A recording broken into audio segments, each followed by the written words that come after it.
Zhong Haiyuan, a teacher at the Zhongfengshen Primary School in Guangzhou City, was being detained because she supported so-called counter-revolutionist Li Julian. During the detention, she refused to admit any guilt. Moreover, she wrote on the prison wall, "Down with Hua Guofeng," the then Chinese Communist Party leader. As a result, Zhong Haiyuan was also classed as counter-revolutionary and sentenced to death. On April 30th, 1978, she was tied up, paraded on the street, and then taken to the execution site to be executed. The soldiers who carried out the execution deliberately fired the bullet at the right side of her back instead of the left side where the heart lies, so that she would not die instantly. Waiting medical personnel rushed forward and brought her into a covered military vehicle. On the surgery table temporarily set up for the purpose, they quickly took her kidneys while she was still alive. One of the kidneys was soon transplanted into the body of a senior official's son in Nanchang No. 92 Field Hospital. Over 30 years have passed since then. With the reform and open-door policy, China's economy has grown rapidly. At the same time, induced by huge profits, the number of organ transplants has also increased astonishingly. Especially since 1999, there has been an explosive increase in the number of organ transplants in China. According to official figures, the annual number of organ transplants reached nearly 20,000 in 2006, ranking it number 2 in the world. Moreover, people who could receive organ transplants have expanded from the privileged senior officials of the Chinese Communist regime to rich people who could afford the high price. Before 2007, as long as one could afford a few $100,000 Chinese yuan, many large hospitals in China could offer the shortest waiting time for organs. In the 6 or 7 years since year 2000, the waiting time publicly declared by some hospitals was 1 to 4 weeks, or even several days. Many large hospitals carried out multiple transplant surgery at the same time, day and night without stop. Behind these astonishing figures hides a serious question. In China, where are these massive number of human organs coming from? In the 21st century today, does the tragedy suffered by Zhong Haiyuan, whose organs were harvested while alive, still go on?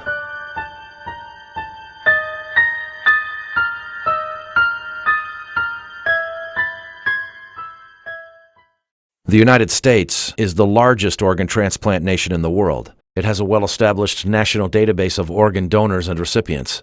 It also has a highly effective shared network for nationwide organ transplants. About 80 million people voluntarily agree to donate their organs after their death. At the same time, the number of organ donations from relatives is also very large. Even with a system like this, the average waiting time for organ transplants in the U.S. is still quite long. The heart, about 8 months. The liver, 26 months. And the kidney, 37 months. Why is this? Because the organs used for transplants must be from healthy people. Moreover, the organ's ischemia time during the transplant must be very short. The kidney requires less than 12 to 24 hours. The liver is 12 hours, while the heart is 4 to 6 hours. Therefore, unless they are donated from living relatives, the organs used for transplant can only be from healthy voluntary donors who have just died. Not only that, patients can only accept organs matching their blood types and tissue types. Take kidney transplantation as an example. According to National Kidney Foundation of the United States, the chance of getting a perfect match kidney from a non-relative donor is only 6.5%. Obviously, the probability of getting a suitable healthy organ is quite small. In China, due to cultural reasons as well as a lack of related legal safeguards, the number of voluntary organ donors is pitifully small. Up to September 2007, China had only 61 organ donors in total from brain death.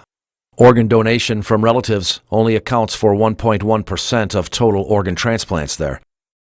Although legal and legitimate organ sources are very rare, large hospitals in China never seem to worry about sources of organs. The Oriental Organ Transplant Center used to claim on its website the average waiting time for a suitable liver is 2 weeks. On the application form for an organ transplant at the Organ Transplant Department of Shanghai Changjung Hospital of the 2nd Military Medical University, it once clearly wrote, the average waiting time for a liver transplant is 1 week among all patients. Established in 2003 and closed in September 2007, the China International Transplantation Network Assistance Center was an organ agency for foreigners. It was situated at the Organ Transplant Research Center of the first affiliated hospital of China Medical University in Shenyang, Liaoning Province. Through this agency, as for the kidney transplantation, it may take 1 week to find a suitable donor, the maximum time being 1 month. It further goes on to say, if the doctor discovers that there is something wrong with the donor's organ, the patient will have the option to be offered another organ donor and have the operation again in 1 week. China's Sanlian Life Weekly reported on April 7, 2006, about 98% of organ sources in our country are controlled by authorities other than the Ministry of Health. What are those authorities other than the Ministry of Health? The article did not specify. Before its closure, the Chinese International Transplantation Network Assistance Center disclosed even more astonishing information. The website's question and answer section contained the following set of questions and answers. Question: even if the organ transplant operation is successful, is the survival time after the surgery only 2 or 3 years? Answer: indeed, we often hear this kind of query, but this refers to the kidney transplant cases in Japan where organs were taken from brain-death corpses. In China, kidneys are taken from live bodies. This is completely different from what Japanese hospitals do. Question: is it possible to be infected with other diseases such as HIV or hepatitis after the kidney transplantation? Answer: it is not necessary to worry about that. The biggest problem with a kidney transplantation is the tissue match. Before the living kidney transplantation, we will examine the donor's renal function and leukocyte in order to assure the safety of the kidney. So it is more safe and reliable here than in other countries, where the organ is not from a living donor.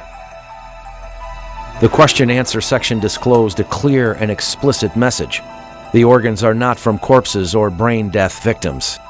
Instead, they are from living people. In fact, the China International Transplantation Network Assistance Center is not the only living organ provider in China. Here is a phone conversation between an investigator posing as a patient's relative and a doctor in the First People's Hospital of Shanghai Jiao Tong University.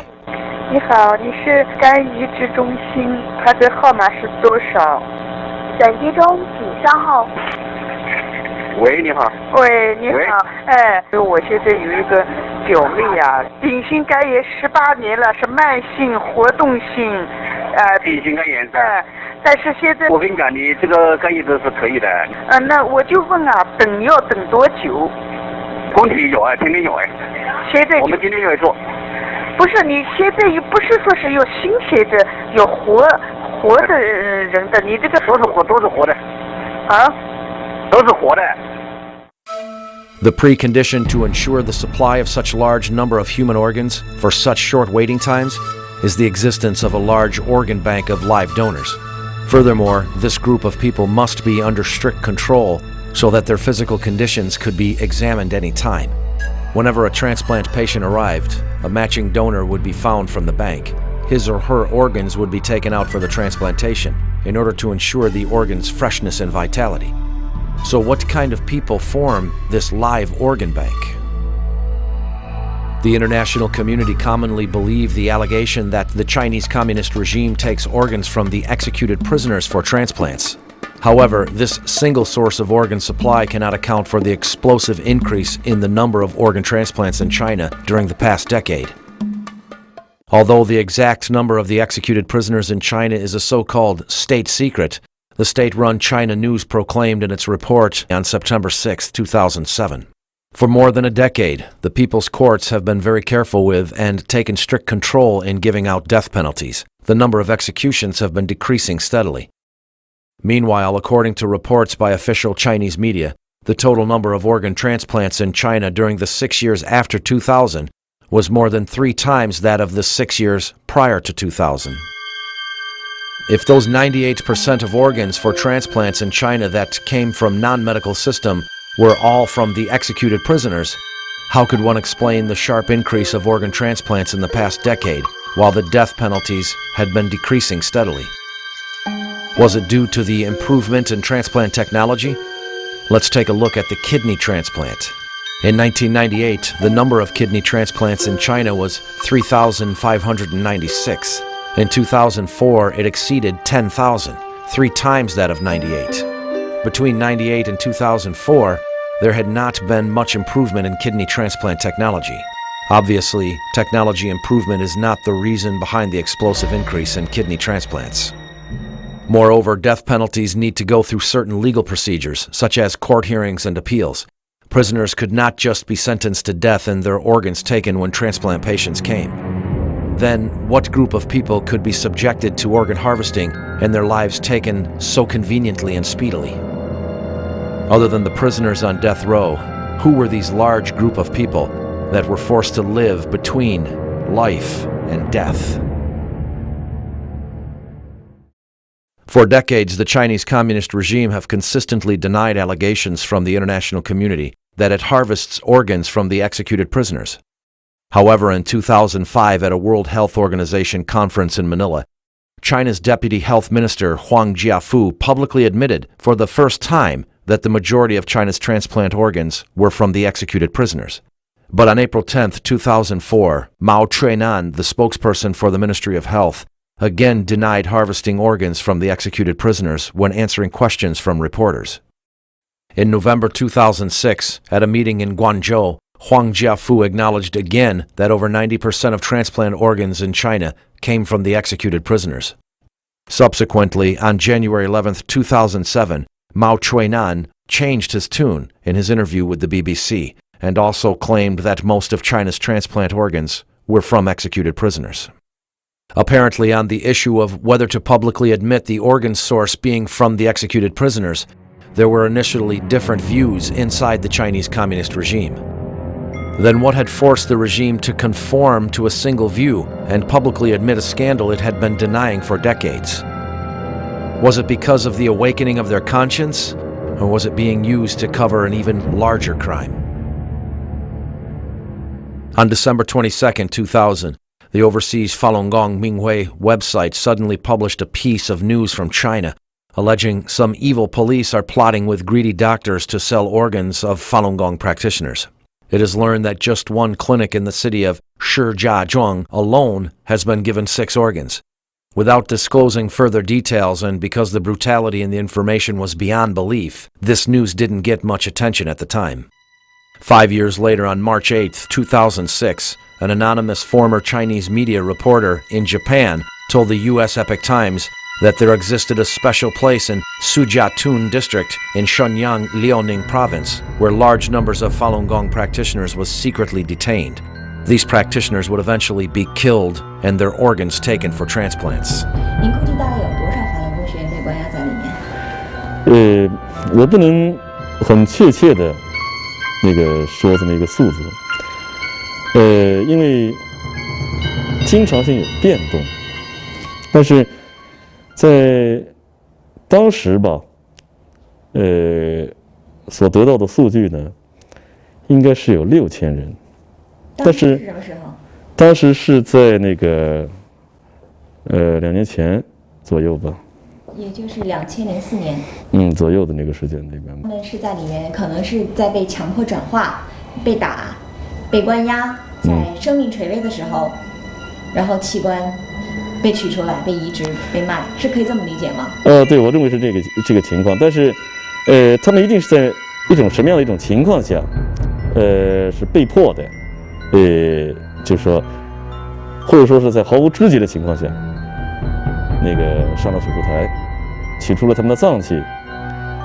我认为是这种情况。这些人还有出来的可能性吗？我只能在心里祈祷着他们能够出来，他们能平安地回到他们家人的身边。9 days later, a former employee of Liaoning Provincial Thrombosis Treatment Medical Center at Sujiatun disclosed more details about this secret detention center to the Epoch Times. She said that this secret detention center was actually situated inside the hospital where she worked. The exact address is 49 Shusong Road, Sujiatun District, Shenyang. In this hospital, shocking atrocities of large-scale organ harvesting from living Falun Gong practitioners, such as kidney, liver, and cornea took place. Her ex-husband took part in cornea removals from live Falun Gong practitioners. 我的前夫曾经参与过摘除法轮功学员器官的手术，他是一名脑外科医生。参与摘除法轮功学员眼角膜手术，包括部分在法轮功学员活体上摘除眼角膜。我的家人告诉我说，他说你不知道我有多么痛苦，因为这些法轮功学员是活的。若从死人身体上摘除器官，这还好说，可这些人都真的还是活的。这些事情都是秘密进行的。我们医院参与的医生很多是从其他医院调过来的实习医生。这些人的器官被摘除以后，有的人就直接被丢进焚尸炉中火化，没有留下任何痕迹。 After the second Sujatun witness came forward, another 10 days passed amid shock, anxiety, and speculations. Surprisingly, the Chinese Communist regime, that is usually very sensitive to the international media, kept quiet for 3 weeks on such sensational accusations. On March 28th, the Chinese Foreign Ministry spokesman Qin Gang denied the Sujatun incident at a regular press conference, calling the accusation deliberate fabrication and wicked slander. Qin also invited foreign media to visit Sujatun and conduct their own investigations. Perhaps as a response to the Foreign Ministry statement, 2 days later, a man who identified himself as a veteran military doctor in the Shenyang military region wrote to the Epoch Times to confirm the existence of the Sujatun concentration camp. He further alleged that Sujatun was just one of several dozen such concentration camps across China. A month later, this veteran military doctor wrote to the Epoch Times again, disclosing more detailed information on organ harvesting of living Falun Gong practitioners. He said during the detention, real names were used for Falun Gong practitioners and other detainees, but when it came to organ transplant, fake names were used. In other words, false identities were created, and the information about these fake people was quite complete. Moreover, these people would have signed voluntary organ donation forms. Of course, the signature was faked as well. I had encountered over 60,000 of these documents with falsified signatures. All of them said that the individual voluntarily agreed to donate some kind of organs for transplant and was willing to undertake all the consequences. There were even signed forms expressing their willingness to donate their hearts for transplants. Many signatures were the handwriting from the same person. The time limit for keeping these documents was 18 months. Then they must be destroyed. This veteran military doctor continued. Many people concentrated their attention on the official organ transplant figures. In reality, the number of organ transplants carried out underground was many times more than the official figures. The organ transplants are managed by the military, so attentions must be concentrated on many military facilities. Those are the true concentration camps. This explosive news exposed such brutality that many people may find it difficult to believe. However, looking at atrocities committed by the Chinese Communist regime in history, this is not impossible. The first kidney transplant surgery in Communist China was done in 1960. Since then, it has become a routine practice to take organs from living prisoners to meet the needs of senior officials from the party, the government, and the military. 你像这个江西的钟海源。 Like Zhong Haiyuan in Jiangxi province, her kidney was taken while still alive in order to carry out the kidney transplant for a military pilot. Zhong Haiyuan had her kidney taken as a political prisoner. In other words, in the system of the Chinese Communist regime, once someone is labeled as a political prisoner, an enemy of the party or the state, no method used against them is considered excessive. Then, when Falun Gong practitioners are being persecuted, they fall into the same scenario. The regime has used every means in its disposal to demonize Falun Gong and sees it as its biggest enemy. Therefore, in the society, everyone knows that the Chinese Communist regime has regarded Falun Gong as the enemy. On October 9th, 1984, the Supreme Court, the Supreme Procuratorate, Ministry of Public Security, Ministry of Justice, Ministry of Health, and Ministry of Civil Affairs jointly issued a document titled Temporary Provisions on Using Bodies and Organs of the Executed Prisoners. The document clearly stipulated that organs from 3 types of the executed prisoners could be used for transplants. The regulation provided legal backing for harvesting organs from the executed prisoners. More frightfully, it broke the moral bottom line of people involved, such as police and doctors. When body parts of certain people are legally defined as industrial raw material, the defense and respect for the human body becomes non-existent.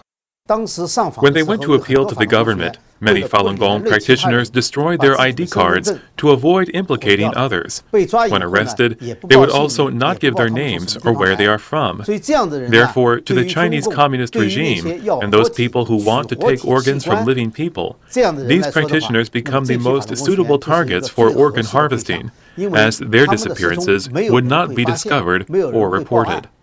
Without a doubt, organ transplantation is a highly lucrative business.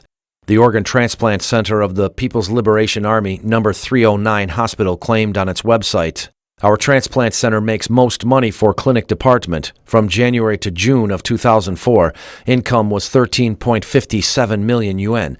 This year, 2004, it is likely to exceed 30 million yuan." According to an article in the Southern Weekend, on July 18, 2007, the Oriental Organ Transplant Center in Tianjin made huge profits. Liver transplants alone brought the center at least 100 million yuan a year in income. In September 2006, the new building for the Oriental Organ Transplant Center, costing 130 million yuan to build, opened for business with 500 beds. The explosive increase in China's organ transplants started with the persecution of Falun Gong in 1999. The Sujiatun incident and the inside information disclosed by a veteran military doctor from Shenyang made people realize for the first time that body parts from innocent Falun Gong practitioners might have become the raw material for this industry. After the Sujiatun incident came to light, representatives from the U.S. Embassy and the U.S. Consulate in Shenyang were given 2 guided tours of the Thrombosis Treatment Medical Center in Sujiatun, once accompanied by hospital officials, once by officials from China's Ministry of Foreign Affairs. After the visits, they issued a statement declaring that they found no evidence that the site is being used for any function other than as a normal public hospital. Meanwhile, responding to the invitation issued by China's Foreign Ministry spokesman Qin Gang to the international media, the Coalition to Investigate the Persecution of the Falun Gong in China, a non-governmental organization formed by Falun Gong practitioners, third-party lawyers, scholars, and journalists, applied for visas at China's overseas embassies and consulates, requesting to go to China to independently investigate the Sujiatun incident. All the applications were uniformly refused. On the one hand were detailed inside stories. On the other hand were the denial by the Chinese Communist regime after a long silence and its refusal to the third-party independent investigation. The whole thing seemed to have reached an impasse.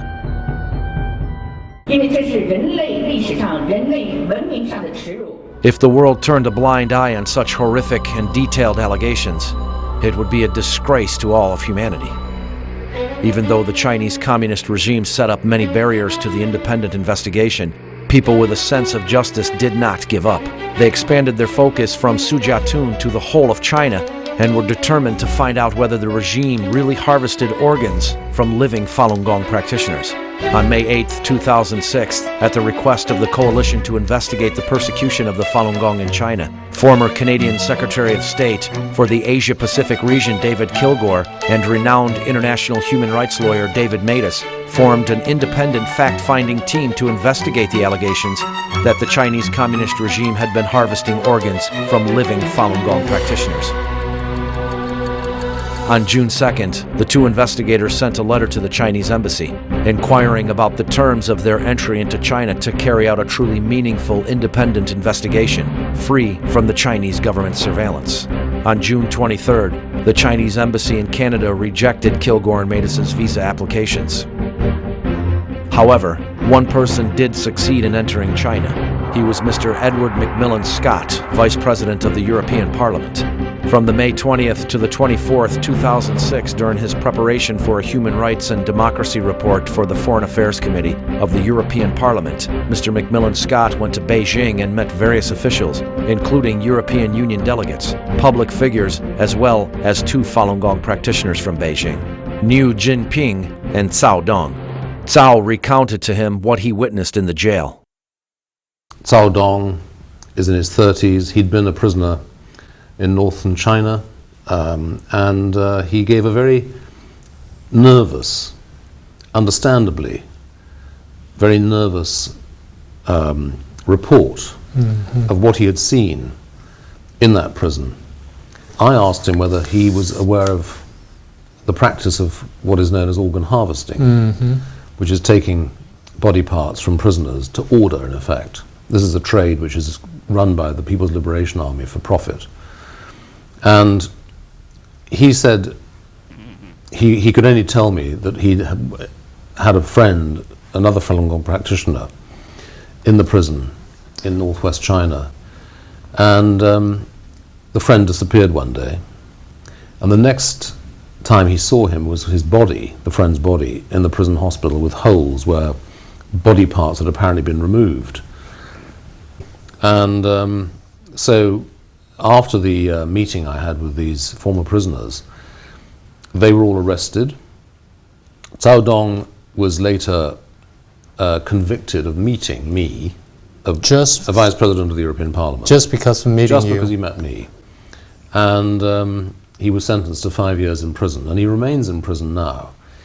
The investigation continued with more people joining in. Among them were Dr. Kirk Allison, Associate Director of the Program in Human Rights and Medicine at the University of Minnesota, Ethan Gutman, Adjunct Fellow at the Foundation for the Defense of Democracies, and his assistant, Li Shai Lamish. They both formed independent investigation teams looking for witnesses around the world. They interviewed Falun Gong practitioners who had been imprisoned by the Chinese Communist regime and searched for recipients of organ transplants in China, the organ intermediary agents, and also doctors involved in the transplant surgeries. The first thing people wanted to know was the experience of Falun Gong practitioners who had been imprisoned by the Chinese Communist regime. What did they see? What did they hear? And what did they experience personally? Without exception, the practitioners they interviewed all talked about torture, brainwashing, the threats, and also the repeated and especially careful health checks and blood tests. Falun Gong practitioner Gan Na, who now lives in Toronto, Canada, was one of the 34 Falun Gong witnesses in the investigative report by David Matus and David Kilgore. Gan Na was from Beijing and used to be a customs official at the Beijing airport. When she was detained for the third time in the Beijing Xinan female labor camp, she was subjected to blood testing, X-ray, ECG, and cornea examination, etc. 那当时我就感觉很奇怪啊，劳教所的那些警察根本就不把我们当人看，那么给我们去做这种全面的体检，我就感觉很奇怪。 Falun Gong practitioner Zhang Yijie, who used to work at the Ministry of Foreign Trade and Commerce, had been detained 7 times. The last time was in June 2001. She was detained in the Beijing female labor camp. 原来我们部里边每半年都要给干部查体一次，那么就像这种常规的钢弓化验，一般的都是那种通常的那种小玻璃管，也就是那量都是一样的。那么我觉得就是在劳教所时候抽血的时候，我觉得量比平时要多，要大得多，而且我们都说怎么抽这么多。 Falun Gong practitioner Zhou Yuan was from Guangzhou. She was illegally detained in the Guangzhou Chateau female labor camp for 22 months from January 2000. After that, she was arrested again and forced to go through all 5 different brainwashing classes in Guangzhou. 转到最后一个洗脑班，因为没有别的肯收的时候，就转到就是因为我本身属天河区的嘛，就天河区那个洗脑班把我拿回去了。就是那个医生就专门带我到医院去检查很详细。 检查得很详细，还有那个脑电图什么，当然抽血那是必然的啦。当时令我觉得很奇怪的就是做那个心脏那心脏的检查，他们做得非常非常的仔细。结果后来又带我去检查，然后检查完了以后，他觉得又要带我再去做那个心脏彩超，所以那时候我就说我心脏也没问题，他们为什么老是在我这心脏上面做文章 ？They would do an X-ray of the chest and the abdomen. They would do a sonogram of the liver and the kidney area.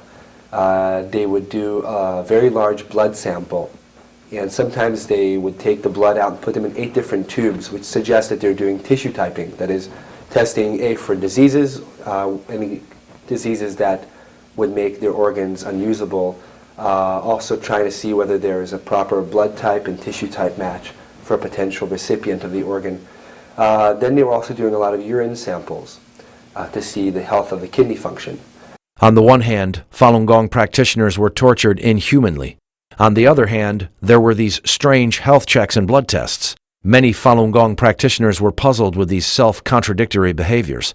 More strangely, the doctors who carried out these health checks were not interested in treating injuries. They were only interested in healthy people. 我在劳教所的时候就生生的被他们毒打迫害，就是致使2个膝盖和腰就是受了重伤。那么在劳教所的时候，我的膝盖有几次就是那个伤痛复发，肿的就像小孩头一样。那么那个就是在班长啊和那个包夹几次的跟那个干警要求下，他们都不带我上医院的。Here, what we're told, for example, in Masanjia, when the women were taken into Masanjia labor camp, and they went into the hospital clinic to check their health, if somebody came in on a stretcher, that is, they were lying down from torture, they'd already been beaten in the detention center or in Masanjia, then the doctors would look at them and just wave them away. So if they were visibly injured or sick from torture, they would not be interested at all. They wanted young people, healthy people, and the more healthy they were, the more comprehensively they checked them. They did repeated blood tests and urine samples to see how they could use their organs.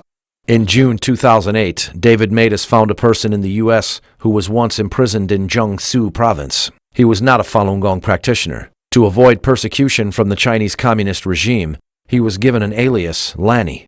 During a 2-year imprisonment between March 2005 and the beginning of 2007, Lanny was transferred between 17 different cells. The prisoners who had been there for a long time told him that during 2002 to 2003, at least 2 to 3 Falun Gong practitioners in every cell had their organs removed while still alive. 因为在看守所里面，每年都要进行至少2次的体检嘛。关了很多年的老犯人呢，就偷偷的告诉我呢，这就是要摘这些人的器官。你看这些身强力壮的小伙子呢，都是要摘他们的器官了。就是那些死刑犯呐，还有法轮功的学员呐，因为检查这些人的身体的时候呢，特别的仔细，而检查别人的身体就是一概而过了。主要是要对这些死刑犯和法轮功这些人员的身体检查是主要的。Lanny had personally witnessed the scene of a person being injected with drugs before being taken away for organ harvest. In one case, he saw this person being inoculated or being fed intravenously a syringe, which had a numbing effect on him. On the neck? On the neck, yeah. 看见亲眼看见的，他人被那个绑起来嘛，5号大把绑起来，躺在墙上嘛，2根钉子，用他打的麻醉剂打这么一个大针筒，很大的针筒来。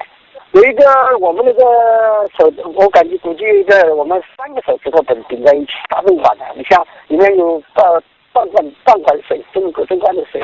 然后我们去的时候看到他是有半管针管，等到我们急诊回来，这个针管水没了嘛，他这个人就倒在倚在那个墙上嘛，闭着眼睛嘛。There was this white hospital van that was sitting outside all the time. 因为这个车子他开进来嘛，车子开进大院子里面了。你这去骑手那个看得到，是白的车子嘛，很大了，比那个他这个车子白车子比救护车大。And the cell leader would tell this fellow Lanny that these prisoners were actually being organ harvested, and that van outside was for that purpose, and the injection was for that purpose as well.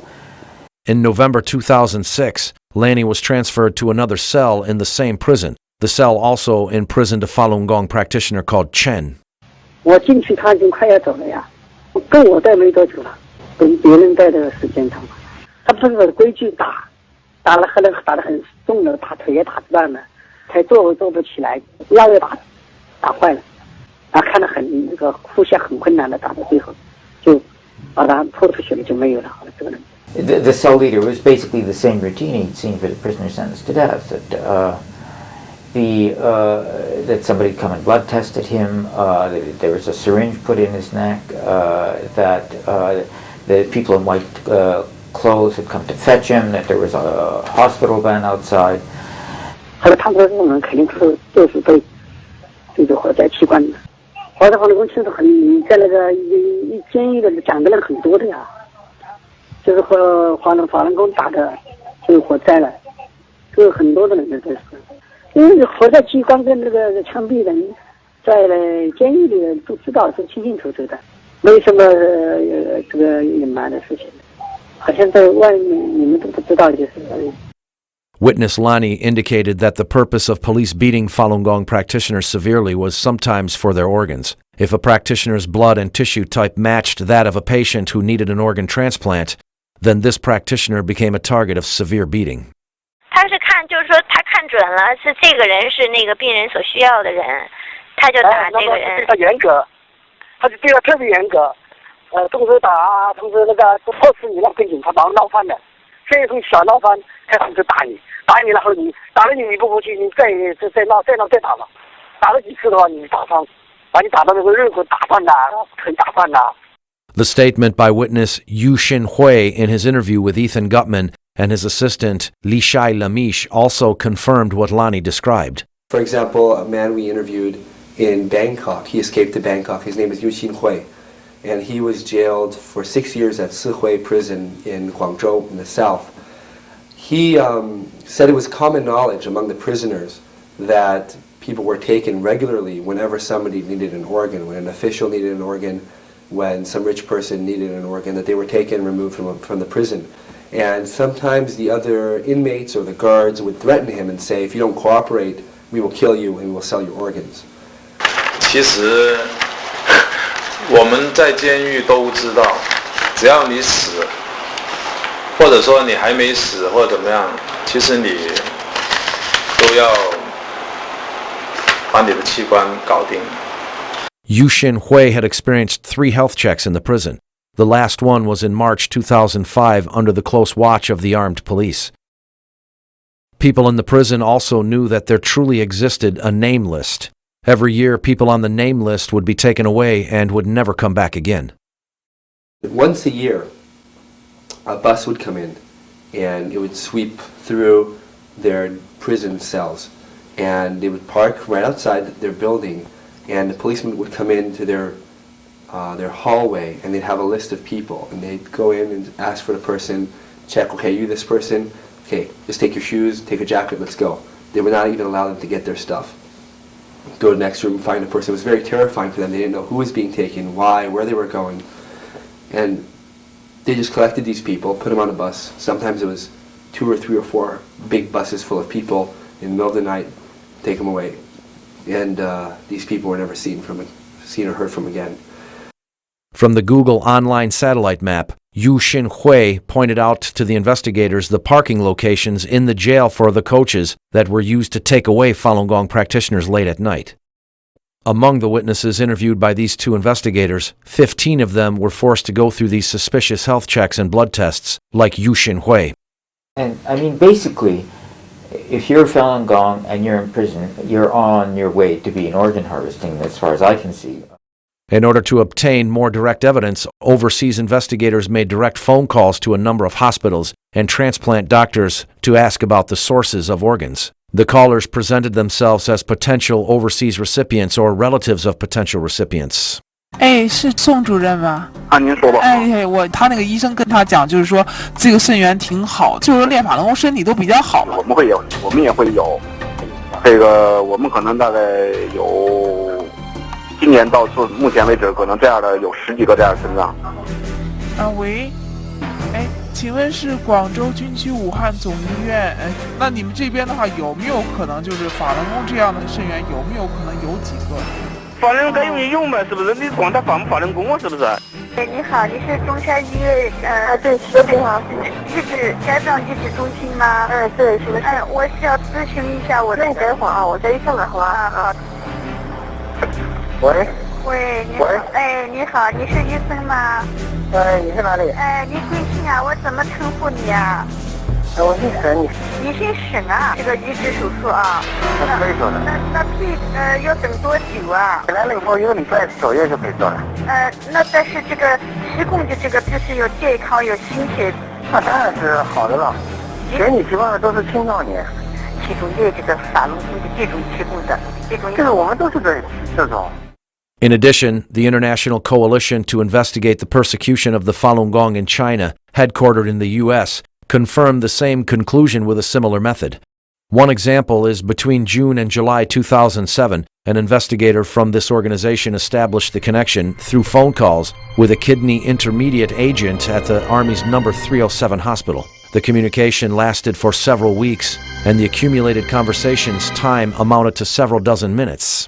你就给我打听一下，以前呢，我跟你说过吧，以前就说我们这边跟你说实话是做过2例，知道吗？搞过这2例。2个法轮学院的。对，搞过这2例。监狱里面呢，就说像法轮功搞过，我也跟那个什么以前那个大姐说过，是搞过。对。搞过，就说现在呢，就说有点比以前来说有点难度比较大一点。你原来搞是在哪个地方搞的吧？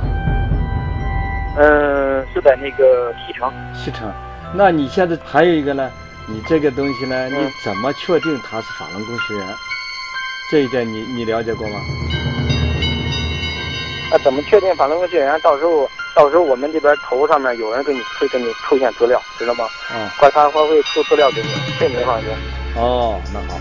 At the same time, when the above testimonies were obtained, the Israeli police solved a case that provided more direct proof for the allegation of organ harvesting from living Falun Gong practitioners.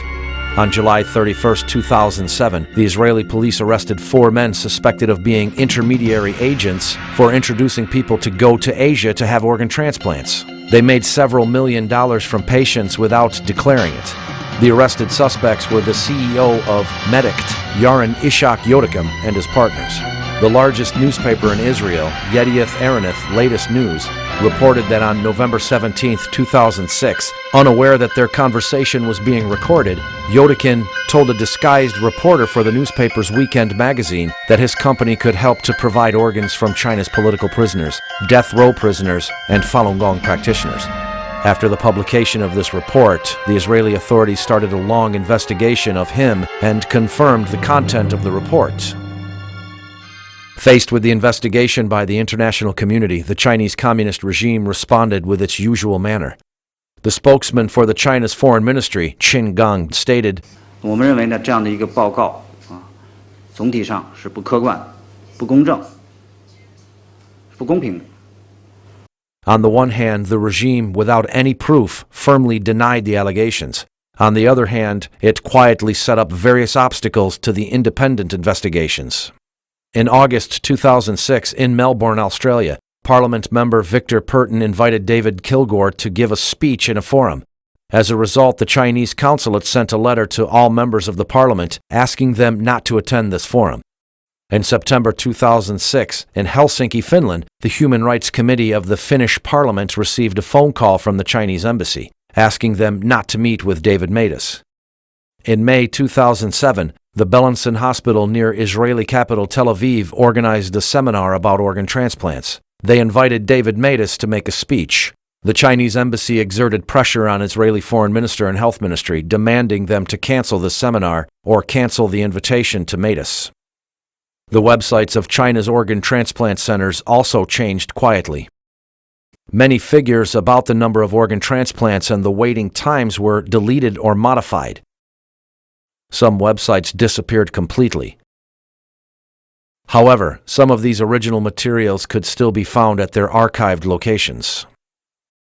Refined propaganda tools were also used by the Chinese Communist regime to respond to the investigations. Since June 2006, the independent investigative reports by David Matas and David Kilgore have received extensive attention in the international community. As a response, in June 2007, the Phoenix TV in Hong Kong, which is backed by the Chinese Communist regime, produced and aired a TV documentary titled An Investigation into David's Investigative Report. In this documentary, it used interviews with some officials and doctors named in the investigative report to deny the report's conclusion. The DVDs of this documentary were distributed by the Chinese Communist regime's overseas organizations. However, this documentary was full of flaws that just prove the authenticity of the investigative reports. One of the figures quoted in the Matas-Kilgore report was the data from the article, The Organ Transplants Need to Set a High Threshold, published in China's official health news in 2006 from its interview with Shi Bingyi, committee member of the organ transplant branch of Chinese Medical Association. Shi Bingyi stated there were over 90,000 various organ transplants in total done in China. Just last year alone, about 10,000 kidney transplants and 4,000 liver transplants were carried out. However, in the interview by the Phoenix TV, Shi Bingyi categorically denied that he had mentioned such figures. 我没有说过这样的话，为什么？因为我头脑里就没有这样的数字，我没有过非常详细的调查哪一个时间段是多少例，我没有这样的数字，所以我也不可能说。Shi Bingyi's original statements quoted in the David's report can still be found on the internet. Moreover, the article was reprinted by many other Chinese domestic media. Similar organ transplant statistics given by other experts from the organ transplant branch of Chinese Medical Association are also commonly available in China's government and media websites. Another kind of evidence used in the Matus and Kilgore report is the recording of the telephone conversations with large number of medical doctors in China. Among the doctors contacted, many of them admitted to have used organs from Falun Gong practitioners. Dr. Liu Guaoping from the Guangxi Ethnicities Hospital was one of the doctors who were investigated. Phoenix TV interviewed Dr. Liu Guaoping. In the interview, Dr. Liu acknowledged that he had received phone calls from the investigators and also admitted that he was asked the question in the recording, but he denied giving such reply, although the recording of his reply to the investigator was still available. The following is a comparison of what he told the investigator and what he said on Phoenix TV. 他问我那边是不是用的是法轮功的那些器官，但是我告诉他，我说我并没有参与这方面的手术，不知道他们器官是怎么来的，这方面我没办法回答他。Here is what Dr. Liu told the investigator on the phone. 那你的这个同学有没有跟你说过，他们做的这些都是这种法轮功的，是不是啊？这有些是法轮，有些是家属捐献的。那现在就是说，我想找这种给我的孩子找这种法轮功的，你估计他能帮我找到吗？肯定能够找到。能找到啊。Dr. Liu also said on Phoenix TV. 他在这个报告里面说，你们以前用的法轮功供体是从监狱里面还是从看守所里面拿的？他里面说我的回答是从监狱里面拿的，但是当时我的回答并不是这样，我的回答是我们医院没有这种资质，我本人也没有这种资质，所以不可能拿任何器官。Here is the recording of the phone conversation with the investigator. 就说你们以前用的就说是从哪里找？是看守所还是到这个监狱呢？监狱里面找的。监狱里啊，他那种就是都是那种健康的法轮功是吧？健康的法轮功。对，肯定是学好的才能做完，因为这种东西做了要保证质量的。On Phoenix TV, Dr. Liu also said. 还有第二个问题是，他说：“那你们都要到监狱里面自己去挑选吗？”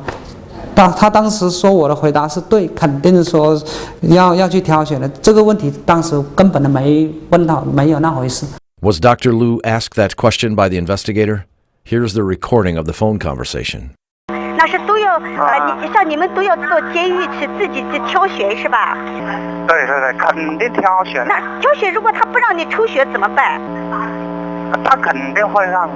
他怎么会让的？有法典在里面的，你怕什么？这东西都用不着你们担心的这样的问题。他会，我知道，他知道会是给他这个取器官移植吗？他会知道吗？不知道。他不知道啊，就是那就不让他知道是吧？知道他就不让抽了是吧？对。那怎么说服让他说他说你抽血干什么？那你怎么讲呢？哎呀，这个他们会有办法，这个不是你担心的问题。I mean, it was actually interesting for me to see the video they put out or to see the response they put to NOAC because, I mean, this kind of silly response, in a sense, is a vindication. It's a reaffirmation. I mean, if the best that they can do is contradict what's on their, I mean, deny what they put on their website or deny what we have on tape, and obviously, I think we're onto something. With more and more evidence being reported, many governments and international organizations started to express serious concern about the organ harvesting of Falun Gong practitioners in China. In November 2008, the United Nations Committee Against Torture held its 41st session in Geneva.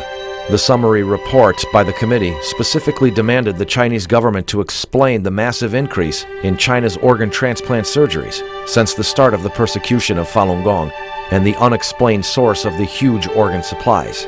It also demanded the Chinese government to carry out an immediate investigation into the issue, prosecute and punish all personnel involved. In fact, the revelation of this atrocity was originally from a small incident which occurred on the operating table when removing an organ from a living Falun Gong practitioner.